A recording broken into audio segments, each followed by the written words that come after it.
Welcome to session 5 of Navigating the NDIS series. In the spirit of reconciliation, Kindred acknowledges the traditional custodians of country throughout Australia and their connections to land, sea and community. We pay our respects to elders past and present and extend that respect to all Aboriginal and Torres Strait Islander people today. My name is Bree. I'm joining you today from the land of the Murrumbidgee people of the Yuin Nation. I do encourage you to write where you're joining from in the chat if you know where you are. I'd also like to introduce my colleague Jen and our guest Kymie. Kymie is an experienced parent and founder of the Frankie Foundation. Today we'll be discussing using and managing your child's plan. This session will run slightly different from our previous sessions. Kymie, Jen and myself will have a little bit of a quick Q&A. We'll share our personal insights on how we determine the appropriate supports for working towards our children's goals. We'll talk about how we manage our budgets and keep our records and what we do if we're running out of funds. We will share some of the creative approaches we've taken to maximising our children's funding. We do encourage you to be part of the conversation, whether you're watching on Zoom or if you're live in our Kindred community. Jennifer and I will monitor the chat, and if time permits, we may be able to answer any additional questions that have been raised. And always say this, but while we endeavour to ensure the content of each session considers the questions submitted by attendees, we may not be able to answer every question, particularly if there is a large number. And please bear in mind that we are unable to provide personalised advice based on your individual circumstance. And we encourage you to follow up with your early childhood partner, your local area coordinator, your plan manager, if you are plan managed, or the NDIS directly. So welcome, ladies. I've sort of thought before we jump into it, I think we just might give everyone that's listening just a bit of a insight into how we manage our plans. So my son's plan is we're self-managed, but we do have some of our plan managed, that is NDIA managed. And we do that because my son has cerebral palsy, has a lot of equipment needs, and some of the equipment costs are quite large. So we choose for the NDIA to manage that directly. Jen, what do you do? Yeah, look, at the moment we do self-management for both boys, but in the past we've also done plan management for our youngest, and it actually worked pretty well for us, but I guess it's just because I was so used to self-management by the time he came along, that we sort of flicked it back to self-management for both boys, but we have had some experience with plan management as well. Yeah. Thanks. And what about you, Kymie? We're probably 95% plan managed, and we have 5% of our budget managed by the NDIA, which is for our behavioural therapist. That's kind of a legal thing with the NDIA, and behavioural therapy needs to be invoiced and paid directly through them. Awesome. Well, but I have self-managed as well. Oh, you have too. Wonderful. Yes, oh, great. Yeah. I'd love to in the early days when I had a very small budget. Yeah, awesome. No, I think that's great that you've both had experience with both as well. Because obviously, there are pros and cons to both, and it might depend on where you are in your journey as well and what suits your family best. So I think we might first talk about sort of determining the appropriate supports for our children. And I wanted to ask you both, like, how do you go about determining what supports your kids need to work towards their goals? Like, is that something that you consult with a therapy team? Do you have a lot of say in that? Is it quite flexible? Who'd like to go first? I can start us off if you like. I guess it was in the beginning, I probably was, there was a lot of unsurety about what Frankie's needs was, because she's such a complex little human with rare genetic condition, autism, ADHD, OCD, sensory processing disorder, and she has medical needs as well. So I guess when you're working in, or you have a child with a rare genetic condition, there's a lot of unknown questions. I think we went from, me specifically went from the view that early intervention was going to be the key. And because we'd actually started a Facebook page with other people with children with Frankie's condition, because there's only 140 in the world, I really drew a lot of information and research from them on what their child needed. And as Frankie was diagnosed at 9 months of age, I really kind of knew what I probably needed to put in place. And this is well before we got NDIS funding with regards to early intervention therapy, speech and physio to get the ball rolling for her. So I was probably very keen to make sure that she wasn't going to miss any major milestones. But in hindsight, goals are goals and milestones don't really matter. It's when your child decides that they want to achieve that goal is the most important thing. And I think that's probably a key learning for me. But I know that if we didn't use the early interventions of physio and OT, speech probably hasn't been something that Frankie's been keen to participate in until probably the last 3 years. She's 8 now. But the physio and the OT were really crucial in getting her to crawl, to walk, to stand, and, I guess get those gross motor skills happening. So she could go out and play and do the things that, every 2 and 3 year old loves to do. So for us, it was kind of led by experience of others with children with the same condition, but also me as a mum intuitively thinking, well, this is what my child needs. I would like her to be able to walk at a certain time. I would like her to be able to crawl. I would like to be able to feed herself. Those types of things that I thought were really important for her to be able to function in a daycare setting, in a park setting, in a life setting. So that's basically how we started. But obviously, as her diagnosis changed and we were getting her to the stage where she was able to be diagnosed for autism and ADHD and all the neurodivergent aspects of her persona, we knew that we had to start including other therapies and other pieces of equipment. And that's when we went, every time we did an NDIS plan, we kind of thought about those needs, those goals and things that she might require. Yeah, absolutely. Oh, thanks, Kymie. What about you, Jen? Is that something that you sort of, how do you determine what supports will help your child to work towards their goals? And has that, I wonder for you, have you had to reassess to ensure that they actually are the most effective in achieving your child's goals? So I know for us, we might have been working on something and it just wasn't the right fit. And we've had to sort of sit back and go, okay, hang on, let's chop, let's change, try a different approach. Is that something that you've sort of found when you've been managing both the boys' plans? Yeah, look, I think what we've done is we kind of look at where our priorities are and the priorities have shifted over time. So, whilst there's always been the core priorities of physio, OT and speech, basically, they've kind of been core therapies ongoing for both boys. And then other things have kind of come in and out. I suppose in the early days, with Henry, we did some music therapy, but then that was no longer kind of hitting a need for him. So then we sort of switched that out and move our focus. A lot of times our focus has kind of dabbled, we might have started our focus more on physio and then we shifted it a bit to OT, and then OT was really important, but then speech was coming in and then that was important, and then we were kind of juggling between OT and speech, and then physio was back a little bit. But yeah, I think it's just dynamic with the kids and what the priorities are and what you're working on, what the challenges are and what you're working on at the time. So psychology only came in 3 years ago probably as being and then became a really big priority because of some real issues around anxiety and school refusal and stuff like that. So yeah, it really does vary.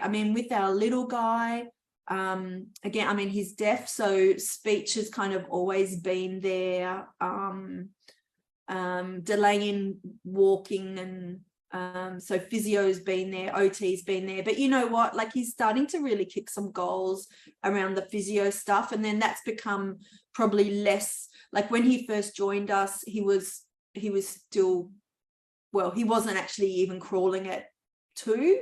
And so that was a priority, and then walking was a priority. But then after you kind of hit those biggies, then you sort of start thinking about, okay, well, now we're the year before school, potentially. And then it's like the focus is all around the school stuff. So like, we've been doing some social groups, and we've been doing, and you know, we do a lot of OT, thinking about tabletop stuff, but also the social, taking turns. And yeah, so I feel like it moves for you, and it moves with your child. And I think, you know, when you're self-managed or plan managed, and you have that flexibility that once you do have your budget, you really can kind of shift it and move it as you see fit. So I feel like you go through all this thing, you get your budget, you get your plan, you got 12 months, and then you can kind of work out within that 12 months, you know, how your needs go and how they change, and if anything new pops up and how you address it. So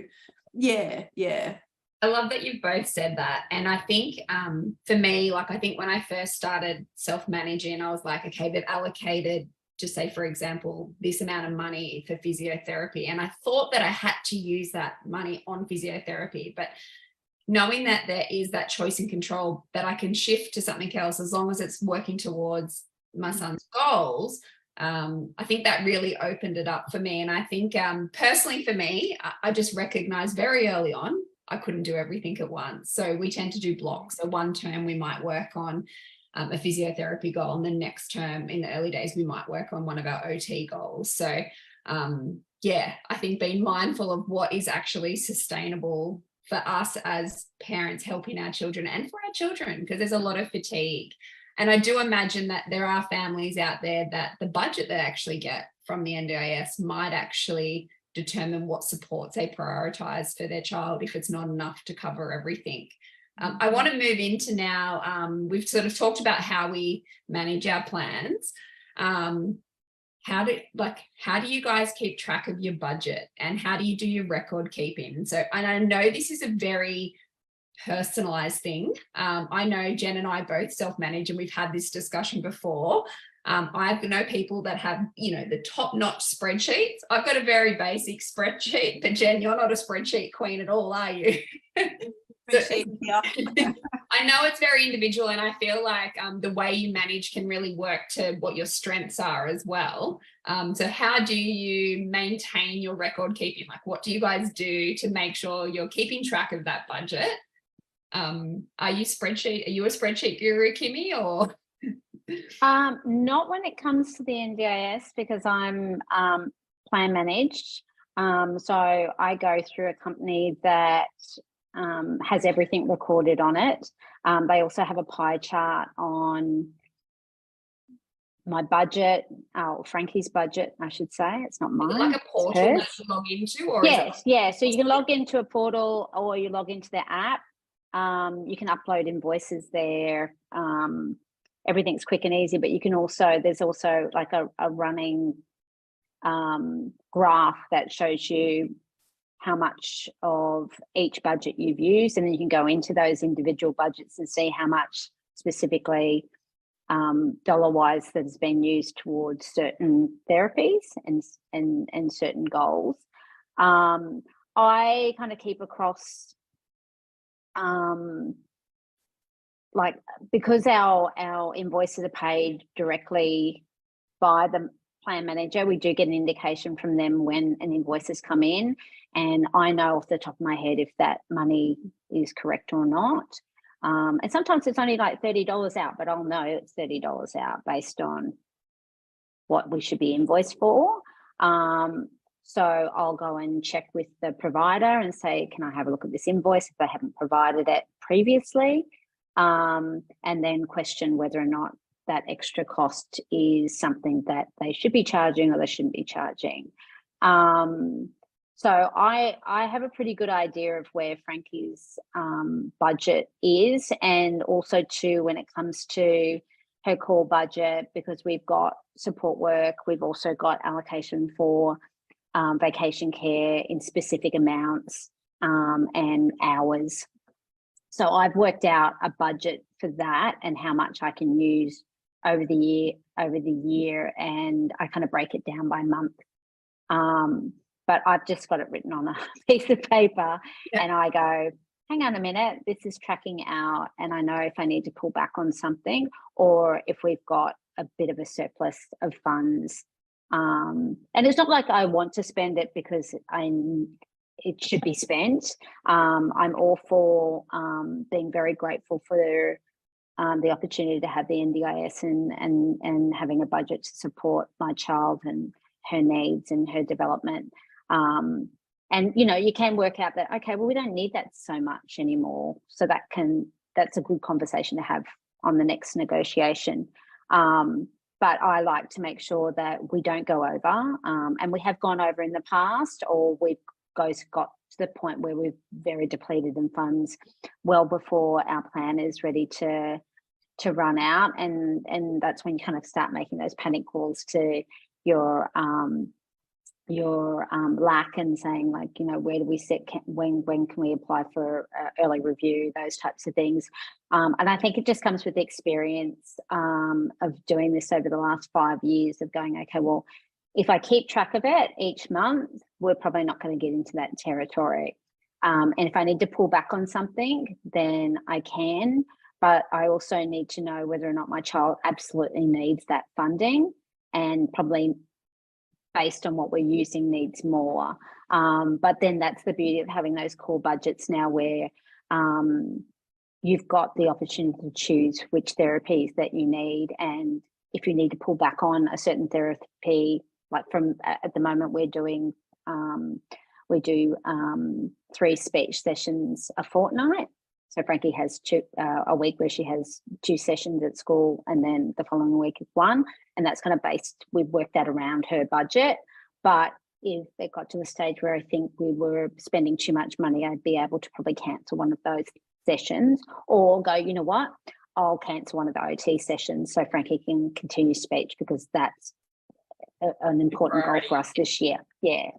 So, and I think I was kind of like, there's almost like this misconception that I probably had around plan manage, is that it's a bit of like a set and forget, but it sounds like you're actually still quite actively involved. I think you need to be, and I think you owe it to your child. I mean, I feel like the buck stops with me when it comes to managing her budget, and whilst my plan manager is, it saves me a lot of time, but I also have the responsibility of keeping across everything that's going on there, because you will find that sometimes providers will sneak in a charge or a fee that you think, hang on a minute, why did that get paid? And after the fact, it's very difficult to go back and put a halt on that payment, or even get the money paid back.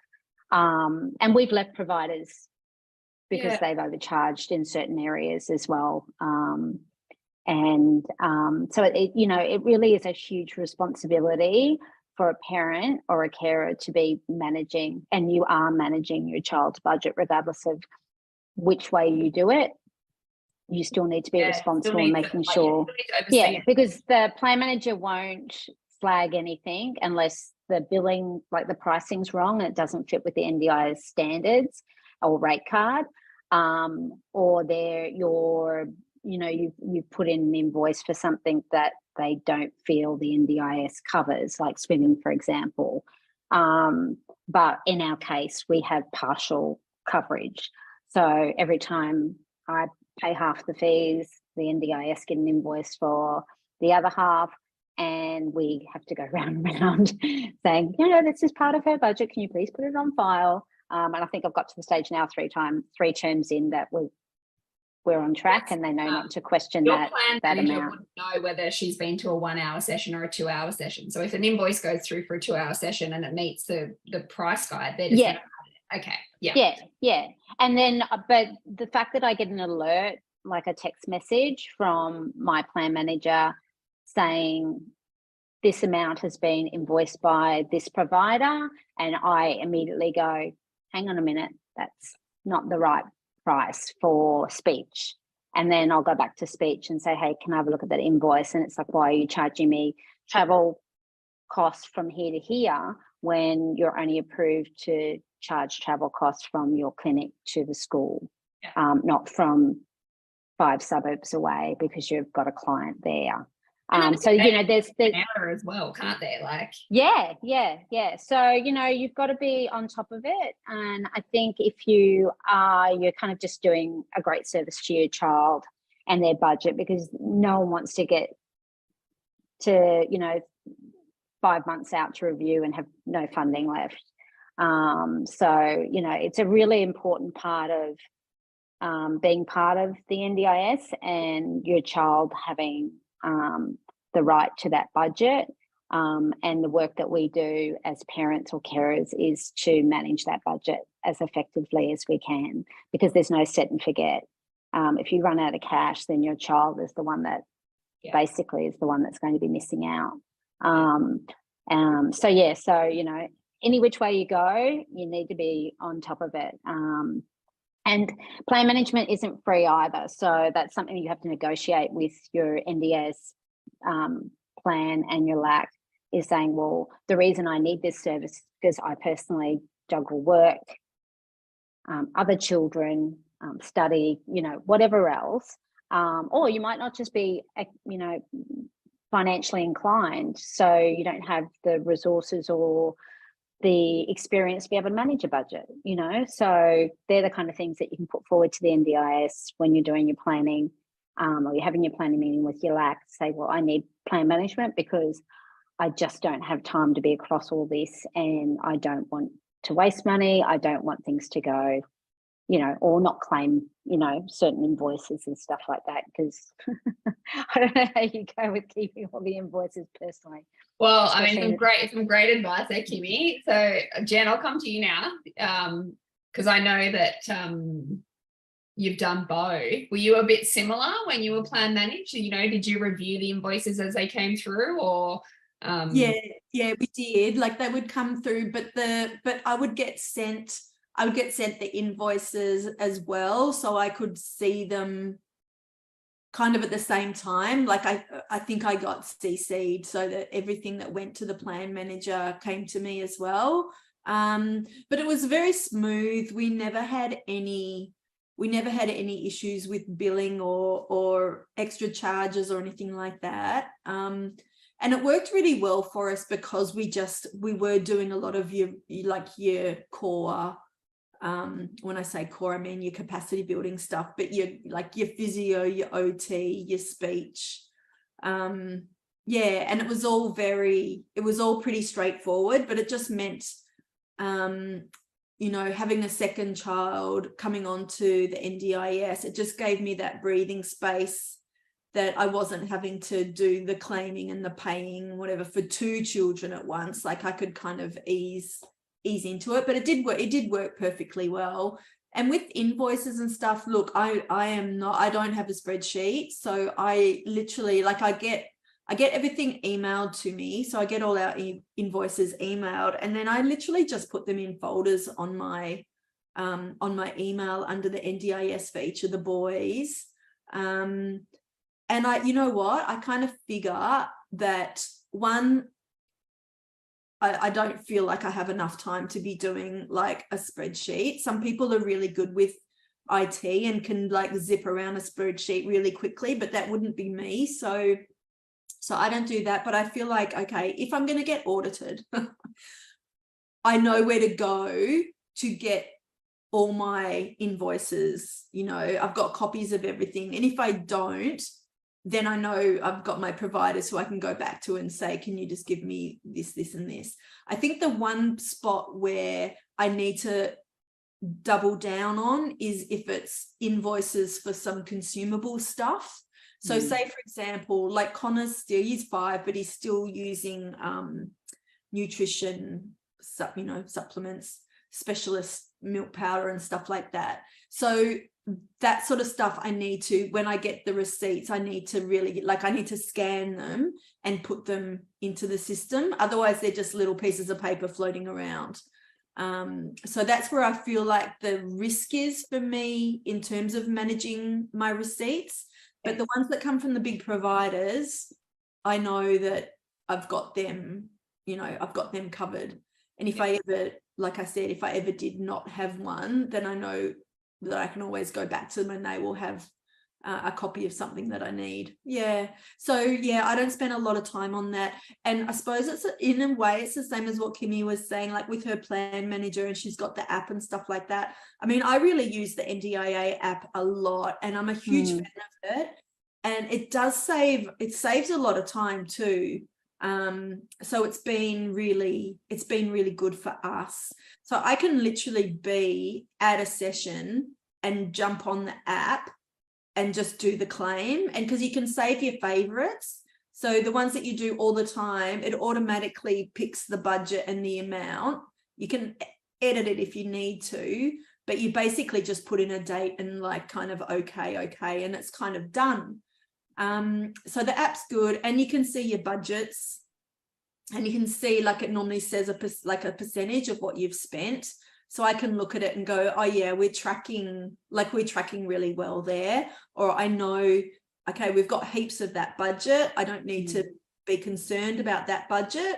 But at the moment, say, for example, with Henry, with his capacity building budget, we really went through that a lot faster than I anticipate. Well, I actually know why, because we went and did an intensive. So I know why we sort of, the budget kind of went out the window, but it was a priority for us. It was important, so we did it. And then we just work out, okay, what do we do now? We're lucky because he has core funding and like a decent amount, so we could, even though we actually ran out of our capacity building just recently, and plan reviews new plans not till mid next month. But we were able to go, okay, we can claim out of our core because we're lucky we've got that flexibility. So in terms of, keeping track and spreadsheets and stuff, I don't have time for, but I think also it's experience, like Kymie was saying, and you were saying, like, we've been doing it feels like we've been doing it for so long that it kind of, to get a few on becomes second nature. I have a spreadsheet. I'm probably just like one step up from you, Jen, in that I self-manage. I use the app, love the app. I do in the app, whenever I put in a description, I always put the invoice number. I don't upload my receipts. I can see that Cherylee's just added into the thing, into the comment saying, if you upload the invoices into the app when you submit the claim, maybe you're less likely to be audited. But I'm yet to be audited, but I always put my invoice numbers. One other thing I do as well when it comes to receipts is, for our continence products at the moment, we can still buy them from Woolworths. So I've actually signed up to e-receipts from Woolworths. So if you've got a Woolworths rewards card, you get e-receipts.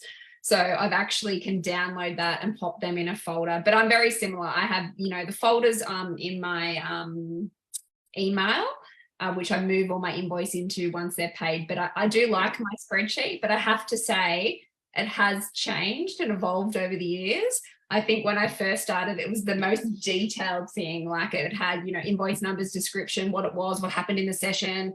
And then I didn't need to keep all those records. So I feel like every year, every time I get a new plan, a column seems to go. So it's actually not as detailed what it was before. But I did find it really helpful to talk to other families that were self-managing. Some people are willing to share their spreadsheet with you so you can get an idea of how it works. I do know there are some apps that people have used for self-managing. I haven't tried them myself. And I haven't been audited. I don't know if any of you have been audited, but from people that I've heard that have been audited, it's usually the NDIS will send them 3 claims and they've got to provide the evidence for those 3 claims. I've heard that people are generally audited for your current plan, or audit happened to past plan. I'm not quite sure. No, I've never. Somebody I've never been audited. In the kindred community, somebody might be able to share when they have been audited if those invoices are for their current plan or a previous plan. I'm not quite sure, but I think it's very similar. You have to keep your records for a certain amount of time. I've actually got all my records since we've been on the NDIS. I haven't gotten rid of any of them. But yeah, I think it's very individual when it comes to self-managing and what works for you. What are we going to add, Jen? I was just going to say, Cheryl Lee made a good point, and I've heard people say this before, and I've always thought that's a very good idea about setting up a separate email for each of the kids' folders. Yeah. So, yeah. And we have actually set up a separate bank account as well for to manage the NDIS. So we actually have a bank account in trust for DAX. So all of our payments go and come from that. So our rebates from the NDIS go into the we pay our accounts, and that's made it a lot easier to manage. I know people that just might set up a separate credit card, pay then claim. We prefer to claim then pay. But again, very individual to what works best for your family. And I do make a point to sit down once a week. Usually on a Wednesday is when I submit my claims, and on a Thursday is when I pay them. Theoretically, I make myself a reminder. It doesn't always happen on a Wednesday or Thursday, but then there are families as well that might leave it for a month before they do all their claims. So again, whatever works best for you. Sorry, we're just reading Cheryl Lee's comments for anyone that's watching on Facebook. She's just sort of said about the separate email address, but also all the reports get sent there as well. So that's a great way to keep your children's records. So yeah, thank you for sharing that. One thing that I just would say, I'm not 100% sure. You know how people, because I know a lot of people talk about like uploading their invoices, and I for one, it's like, you know, a step too far for me, that I go, you know, do I need to do that? Like, I've got them and I know where they are if they're needed. Do I need to upload every one of them? So to me, I feel like it's just time that I could save myself. But also, if you do upload them all, you still have to keep them, because I have heard people say that it is your responsibility. So if something went wrong with the app, or you'd uploaded invoices that then got lost somehow in the system, that you're still responsible for it. So I've kind of thought, well, look, I just skip that step altogether and just make sure I keep them. So I think if people are going to upload them, that's great if it suits them, but just make sure you do keep hold of them as well, because I do feel like the buck stops with you. If something does go wrong, you just want to be careful to make sure that you still have copies of them. Absolutely. Yeah, that's a really good point. And I want to move on now to sort of when people are running out of funds. And I know Kymie spoke about this earlier, how, like, you know, you might be doing 3 speech therapy over a fortnight, but when you get into the end, you might be able to drop one. Is that something that you've experienced as well, Jen, where you've sort of had to maybe space out what might have been weekly therapy to fortnightly? Or, you know, have you looked at alternative funding options? So I know for some families, they might be entitled to like an enhanced primary care plan through Medicare, where you might get X amount of physiotherapy or OT, or some private health insurances might have that kind of cover. Is that something you guys have ever had to do? No, I haven't. Well, actually, yes and no. I did go to our GP and get a plan, but then I realized that I had the core funding that I could use. So I was happier to use the core funding that I had enough of, that I could do it and claim 100%, as opposed to using the mental health care plan and then having to, you know, you do 4 and then you claim, and then you have to go back and get another 6, but then you only get like a percentage of it. So to me, I was like, it's good to have it as an option, but if you've got another option that completely covers the cost, that to me, that's the better way as far as I'm concerned to go. So we did toggle off to the GP and get one, and then I kind of realized, I probably don't need to do that, but it's in my pocket if I do need it. We haven't really, I mean, we've done a few things in terms of budgeting and trying to be careful with our funding. So some of the things that we've done are, say, swapping out, like once a month, swapping out, especially with our speech therapist, swapping out a session, like an hour session, with just a 30-minute session for myself to speak with the therapist, just to go through a whole lot of things, a whole lot of questions. This is happening. What do you think I should do here? And just really kind of picking their brain or asking them for resources and things like that. And then, so then you sort of say, you know, do that once a month, you're saving half of a session. But I think the value is really there when you do that, because it's one-on-one and you just really can get a lot of information and cover off on a lot of topics. So we've done that. We've got a personal trainer who we use. So I think it's $105 an hour for him, as opposed to $193 whatever for a physio. So that's been good for us. The other thing we've done in the past, not so much at the moment, but in the past we've done groups when we've been really trying to manage our budget and go, okay, we can't really afford a therapist at a $193 whatever, but we can do the group. And you know, you can do like 4 group sessions, I think, for the cost of a individual session. So that's another way. And then with the groups, if it fits in with your goals, like if you've got goals around communication or socializing or turn taking or all those kind of things, I feel like groups have a benefit there. Yeah, so we've done that kind of thing in the past. We've saved money, I think, in the past by making our own resources instead of getting the therapist at $193 an hour to do it.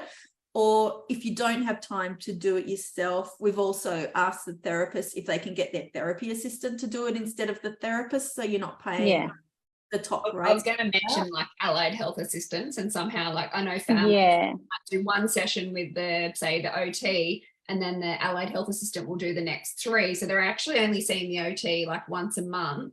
And then the other person is sort of at a obviously still a cost, but a lower cost. So they can their funds further. We do that with our speech. So we have weekly speech therapy with Frankie's speech therapist, and that second session a fortnight of is with a trainee speech therapist that works with our speechy. So that greatly reduced the costs as well. I mean, it was something I had to fight to get because the NDIS wasn't going to approve it. And I'm like, look, this is what my daughter needs. This is the budget we have.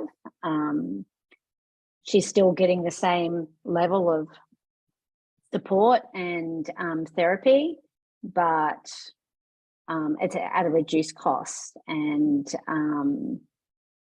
then they were like, well, it's your core budget. You can spend it how you like. I'm like, oh, okay. So why are we fighting about this? Why are we negotiating this part of it when you could have just told me that, you know, before? But, you know, there's always key learnings when it comes to the NDIS and who you're dealing with as far as a LAC or someone at the NDIA directly. So, the group sessions, I mean, we haven't done personally, but I think that's a great idea. If your therapist is creating group sessions for kids to minimise the cost for parents, I think it's fantastic. Bravo to them, because I've never had a therapist even suggest that.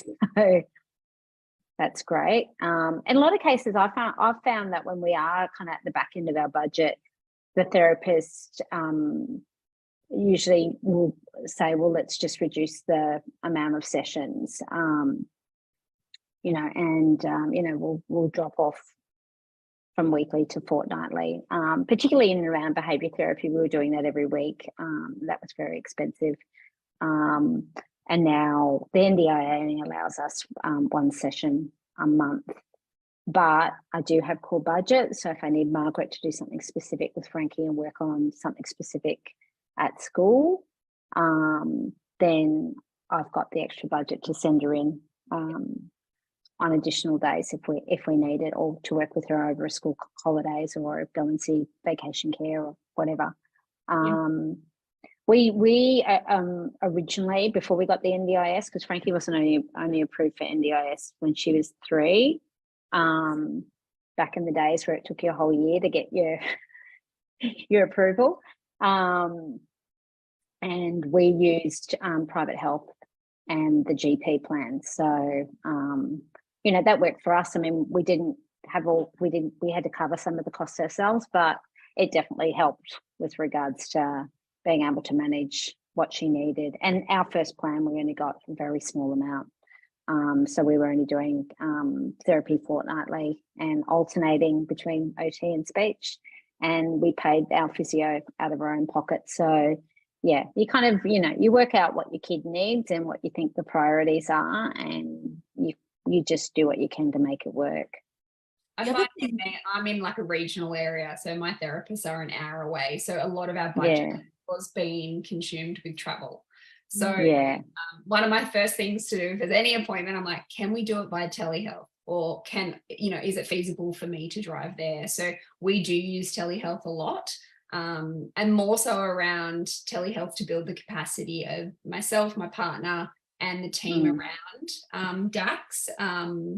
But yeah, travel costs when you live regionally, they're huge and they soak up so much of our budget. The other thing I wanted to share is we actually did do something similar to Jen in that we had a local personal trainer work on some of DACS's physiotherapy goals, but we did it under the guidance of our physiotherapist. So she set a program, came down, ran through that program with the personal trainer, and then she would just check in every 4 to 6 weeks with the personal trainer, and that we would update that program that we were working on. So that was really beneficial and just made that sort of physical therapy accessible for DACs weekly, where if we had been having the physio drive down, pay travel every single week, we would have exhausted our budget really, really quickly. So yeah, sometimes you need to think outside the box a little, don't you? Were you going to add something then, Jen? Oh, it just reminded me when you were saying about like toggling between like between physio and OT.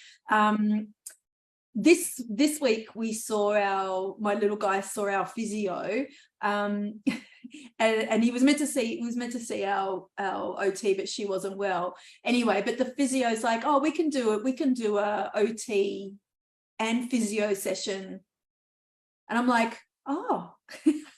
I just thought of it because I thought, you know what, if you're limited in your funding, and if you've got a good, like an experienced physio or an OT, they probably, and maybe if it's a younger child, and you could perhaps have like I don't know what you would call it, like a merge session where it's like half OT and half physio, and kind of work through that. Yeah, I found when we had our physio, and we don't need her so much now, because Frankie's body tone is much stronger than it was previously. There was a lot of repetition between OT and physio. So that's why I was like going, okay, well, maybe we can drop physio now because OT can cover that aspect, and I can talk to OT that I need them to work on these things, and they're happy to do so. So like you said, if you've got an experienced OT that understands the fundamentals of physio, then they can incorporate that within the session. Yeah, it's a good idea. I mean, one of the things that we do across all of our people is sort of like keep everyone in tune with what's going on with others. So, I mean, our physio and OT are at the same practice, so that's easy for them to make sure that they're kind of all over what each other are doing.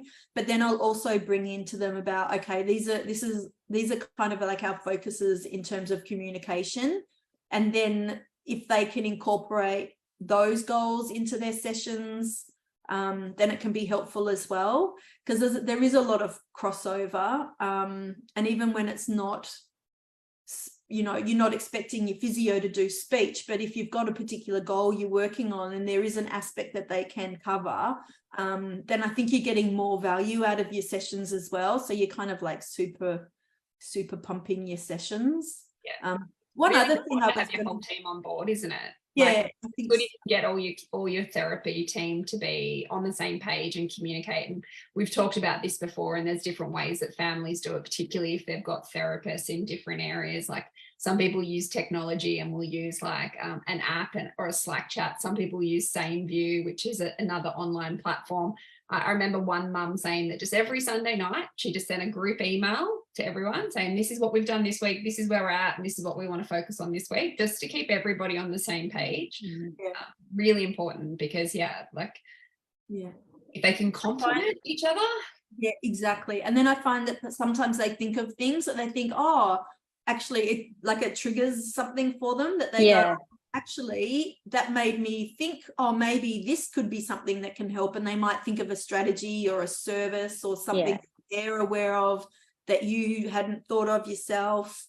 So, I mean, there's been times where I've spoken to our OT and said, oh, we're having a really hard time. We can't find a psychologist. We're on all these wait lists, and then she's like, oh, I heard of a trial, one of those things they're called when they run these sessions, but you don't get charged for them. Like it's trial's not the right word. So pro bono. Yeah. It's like they're doing. Are they piloting like a new group or something like that? Yeah. Thank you. That's it. A few of the hospitals do that, some of those things too, and some of the universities as well. So they're really good to kind of look out. Which brings me to my next part I wanted to talk about, and that was when people are on wait lists. So there are ways that you can still be doing things to support your child and their goals when you are on a wait list for services. And like what you're talking about, Kymie, some universities might have sessions, and some organizations might be piloting new programs. And I think I just want to now come to that sort of other supports and programs that might not be directly for your child, but might be for you as a parent. So looking at some of those capacity building programs for parents. So, there's Envisage, there's Now and Next. Have you guys sort of done any of those programs? That might be something like the Hannon programs, where it takes two to talk. So building your skills as a parent whilst your child's on wait list. Is that something either of you have done? Yeah, I'm a big fan of those, because I think,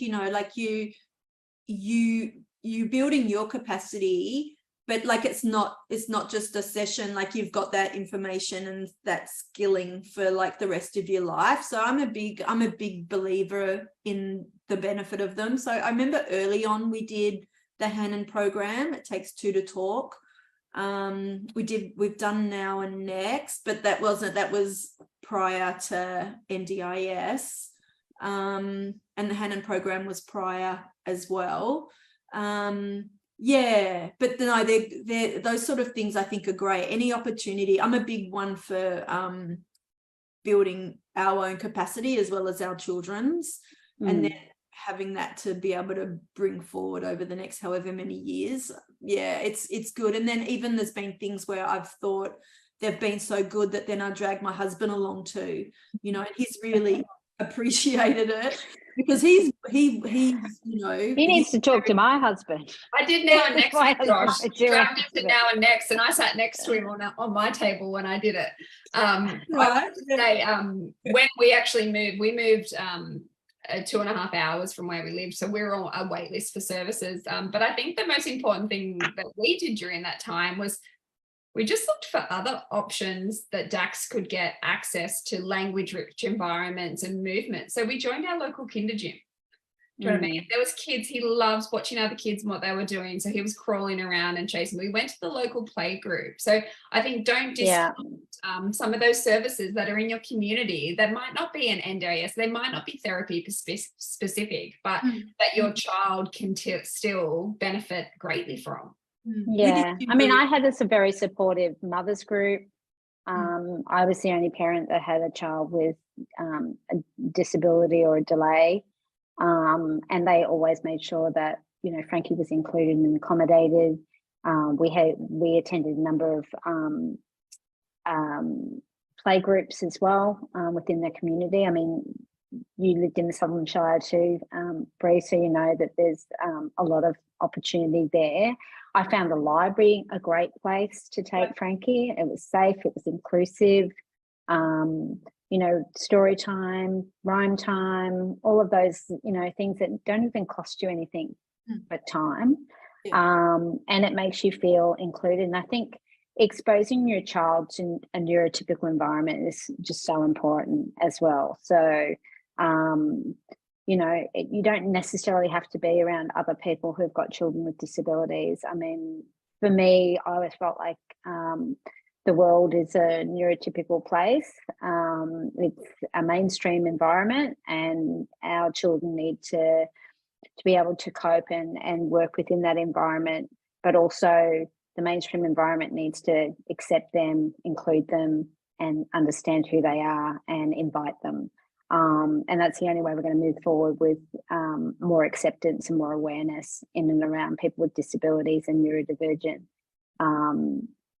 I don't like saying the word challenges, aspects or diagnoses.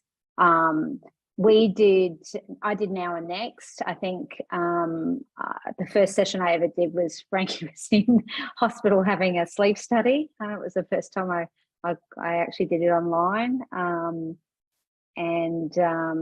You know, I just I think I started building my own voice, my own understanding of what being a special needs parent was going to be for me, but understanding how to be her advocate and being able to, you know, really kind of manage myself, build myself up, making sure that I had the understanding and the necessary resources to be able to support her, but to support myself as well. And, you know, I mean, joining groups like Kindred, there's a number of groups on Facebook that you can join specific to your child's diagnosis, that are a community group, and they will tell you where, you know, there's great physios or doctors or specialists that have experience with your child's condition, which I find really helpful.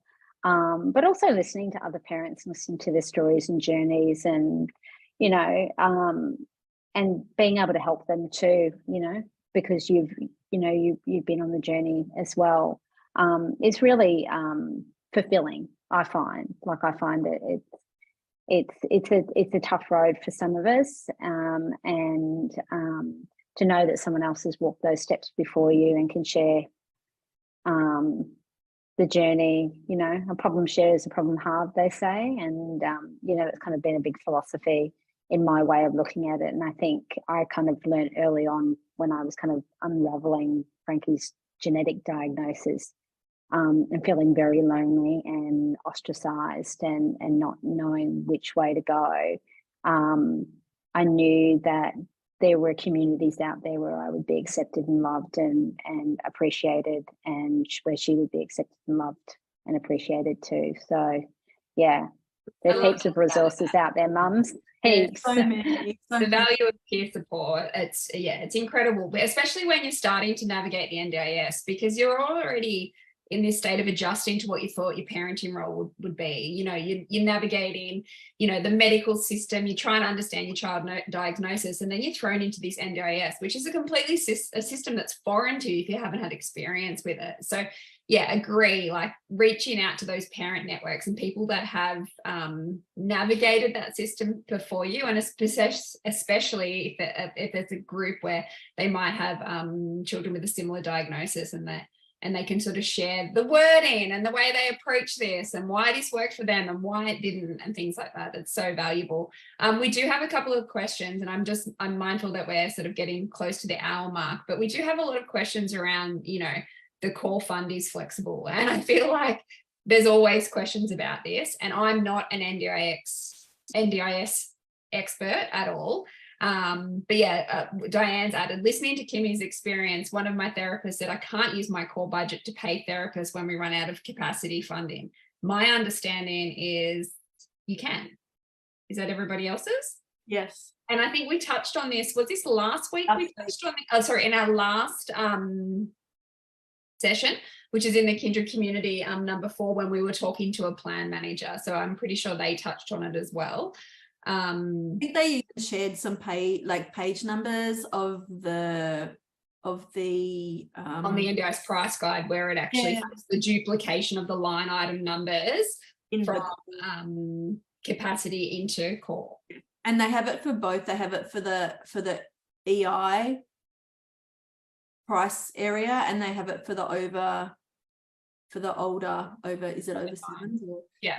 So yes, I don't think that you're getting the right information there. I certainly am doing it, so you know, I'm confident that it is correct. And you're right. And another one above, was it someone back, Diane was saying that herd core funding is flexible, which is correct. She has amount for consumables and amount for assistance with daily life. Run out of consumables, can I use assistance with daily life funding to buy? Yes. I mean, again, the short answer is yes, without knowing all the details, but yeah, it's flexible, and yes. It's good having the flexibility, isn't it? And then there was another one about tips finding good speech and OT providers. Yes. And also, how do you decide on a plan manager? If we just keep it to the finding good speech OT providers to start with. And also we were talking before about wait lists, weren't we? Yeah. And you know, the joy of wait lists, because there can be, like, you might find, Andrea, with the trying to find a speechy or an OT, that you're going to come up against a lot of places saying, oh, we're full, but we've got a wait list. Do you want to go on the wait list? And then, you know, how you tackle wait lists. I mean, we've got the same thing with psychology. We're on a wait list. We're on many wait lists at the moment. And I probably haven't had the time to really kind of dig in and try to do more on it. But I did want to share, I was talking with our OT last week, and I thought this was really good information to share with everyone, because I hadn't thought of it. Because I asked them about, I've got a friend, their child is looking for an OT. Do they have any availability? She said, no, we don't, but we have a wait list, and they can go online and they can join the wait list. And then I'm like, so how do you kind of move through the wait list? And she said, basically, if you can either follow up, because like when you're on a wait list, they don't know who you are, you know, like it's like a cold call thing. So to be able to follow up and, like, you know, every couple of months, just to touch base and say, hey, where's it at, and whatever, you might just call at the right time. But the other thing she said is, if you do, because they do holiday programs. So she said, if you're on wait list, but the organization does a holiday program, get into the holiday program, and then you can piggyback onto the individual sessions. And like, it's like having a foot in the door and then being able to do that. And I thought, oh, that's good. That's good advice for others who are maybe in that spot where you're stuck trying to find someone. But then again, back to, you know, what Kymie was saying before about even Facebook and the community of parents that are out there that we all kind of connect in with and get so much valuable support and information and resources from, is speaking to them and just saying, hey, you know, who knows a good OT, or who knows a good this or that. And sometimes if you have a child, or you find another parent who has a child maybe with similar challenges, or maybe there's a particular focus that you're looking for, because I mean, OTs are actually it's actually quite a broad thing. And it's like, do you need an OT who's good with sensory stuff, or do you need an OT who's good with fine motor stuff? Because they can kind of specialize more. Some can be good at one more than the other, for example. OT is a seating specialist, so awesome for wheelchair seatings, like one of the best. Yeah, exactly right. And with speechies, you've got the whole speech stuff, the clarification, but then you've got feeding. So kind of narrowing down and then getting recommendations from other parents, I think, is really valuable. And I think sometimes as well, unfortunately, when you're first coming onto the NDIS, which I think Andrea said, we're new to NDIS, it's kind of like a take what you can get to begin with. But just because you've gotten into a service doesn't mean that you can't put your wait list on for those other people that you've heard are wonderful. Because sometimes, you might need to bridge the gap for a while. You might find that the person you get is amazing. You might find you don't gel with them, and that's okay. Like, it's okay to go, okay, this isn't working for me. I'm going to look for another service. Continue with the one you've got until you've got something else in place. But yeah, I don't think the perfect team happens straight away. Well, it hasn't for us in our experience. It's taken time, and sometimes someone's right for a particular thing, and then it's time to move on because there's somebody else that might specialize in something else. So definitely really good to connect, particularly in your local community, Andrea. Like, if you have a local My Time that you can go to, that is like a face-to-face group for parents in your area. It's a great place to start going and connecting with other families. But yes, like Kymie and Jen have both said, by connecting into those Facebook groups and forums, letting people know where you're from, this is what you're after. There is so much information out there. It's incredible. And the collective knowledge that parents bring to this space, oh my gosh, it can be transforming. Yeah.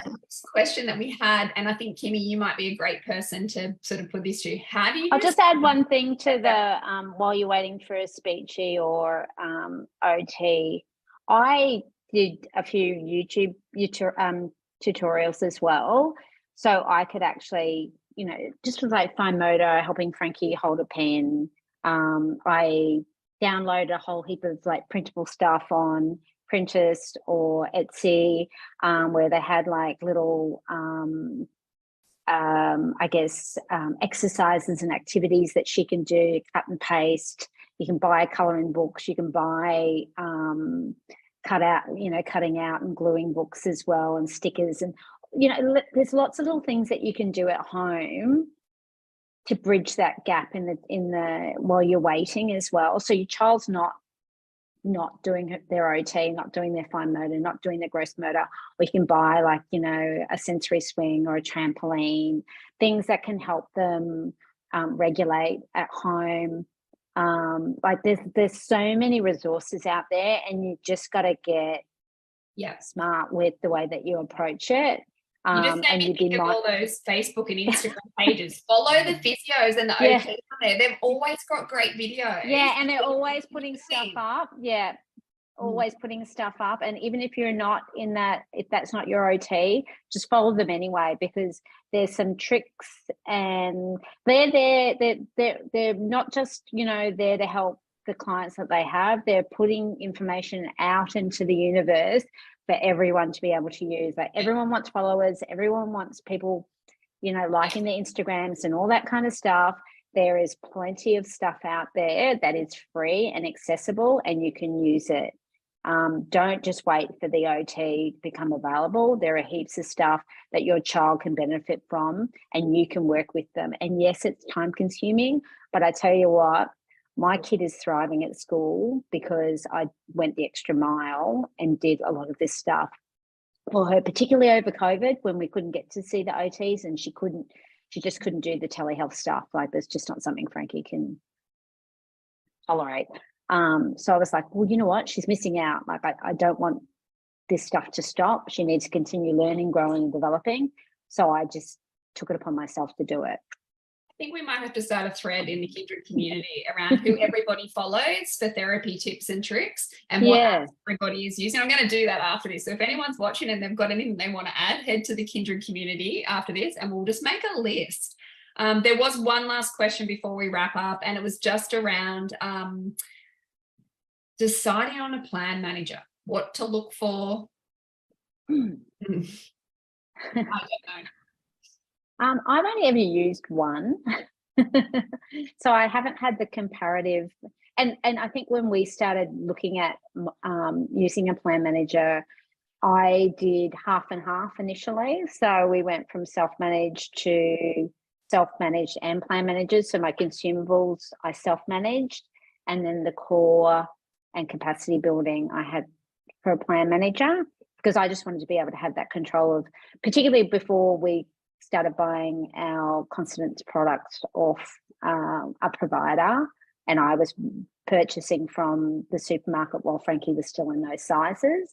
But now I do everything through a provider company. I I'm probably with one of the bigger ones and one of the ones that have more experience, but I would suggest, doing your homework. And it's not to say that they've been perfect, but they've been pretty good. But you need to be mindful that there is a job for you to do in managing your budget. So you need to keep across the invoices that come in, make sure that you get CC'd on the invoices to the plan manager, make sure that you're aware of it, make sure you're checking the invoices before they get paid if you get an alert. And sometimes the plan manager will question stuff and come back to you, and you have to take it up with the provider and go, well, this isn't a cost that's covered under the NDIS, or it's not within the rate card. Why is that?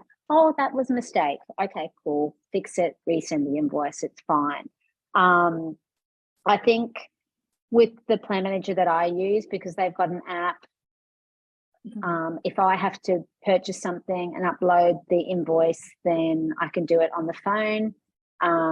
It's, for me, time is precious. Like, I don't have a lot of time because I'm juggling a lot of balls with work, volunteering, running a foundation, helping with peer mentoring projects like this one, and a few other things that I've got to do outside of the normal scope of the day for Frankie, whether it's organising her sessions or medical appointments, etc., etc.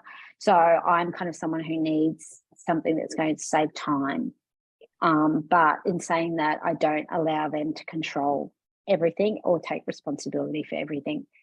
At the end of the day, Frankie's budget sits with me, and I am the manager of that budget, and I have the responsibility of making sure that everything is spent according to our budget, and it fits in with what I feel we should be paying for. So you do have a duty of care to check invoices and make sure that if you think that something's been overcharged, you definitely investigate and make sure that there's not an extra line being put in for something that you're not aware of. Maybe a 2-minute conversation that was had over the phone, even though they rang you, those kind of things. And I can be quite funny with that stuff, because it's like, well, you rang me to ask me a question, now you're charging me money for it. That's not on. I'm not accepting it.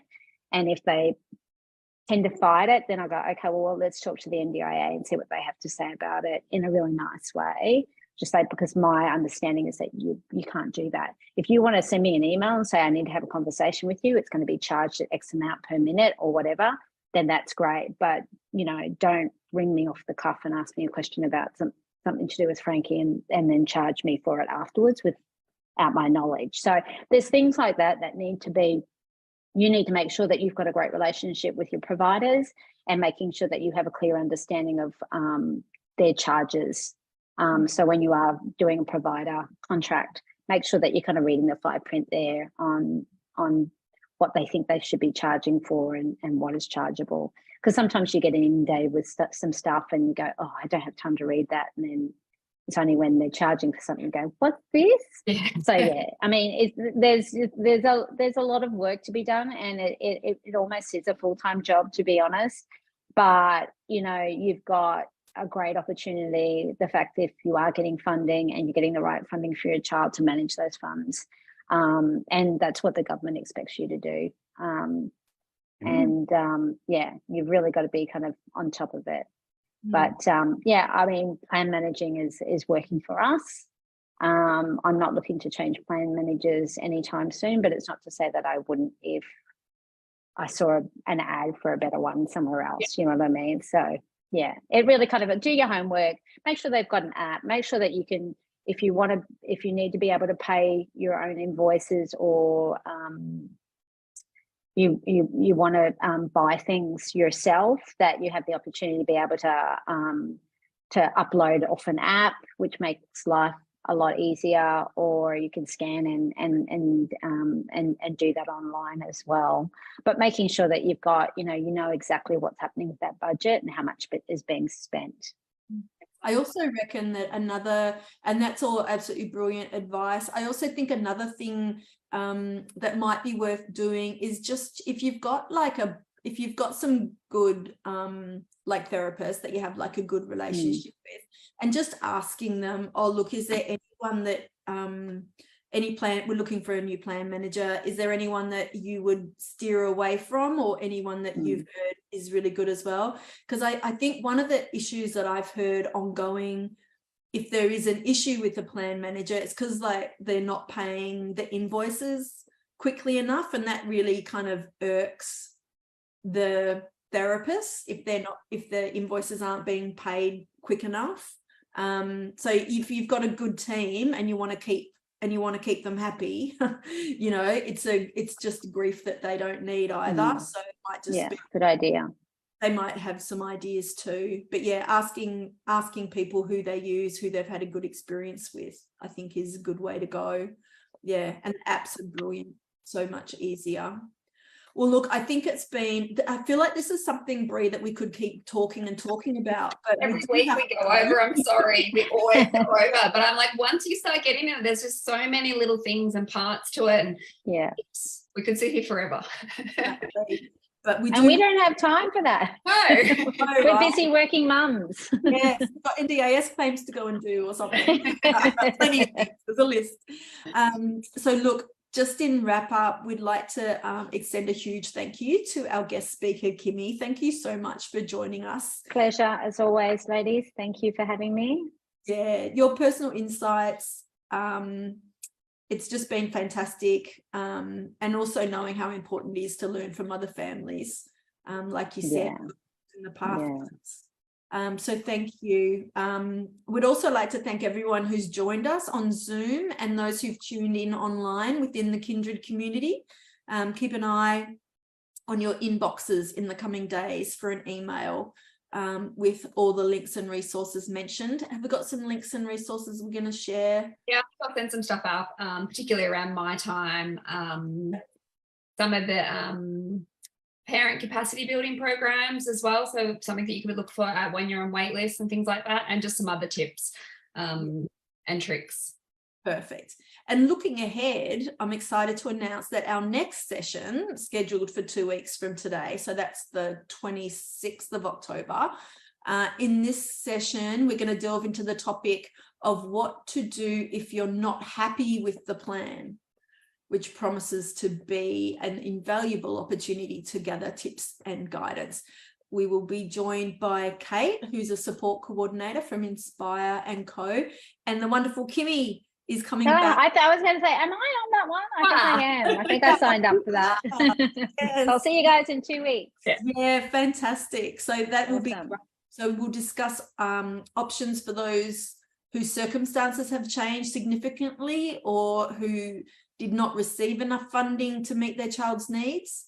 You'll hear experiences of requesting a review of their child's plan, navigating through the review process and the additional steps that can be taken to ensure a more favourable outcome. So that is another big topic, which will be very interesting. So mark your calendars, make sure to join us for what is sure to be another great session. Your participation will contribute to your readiness and confidence as you navigate the important journey of NDIS planning.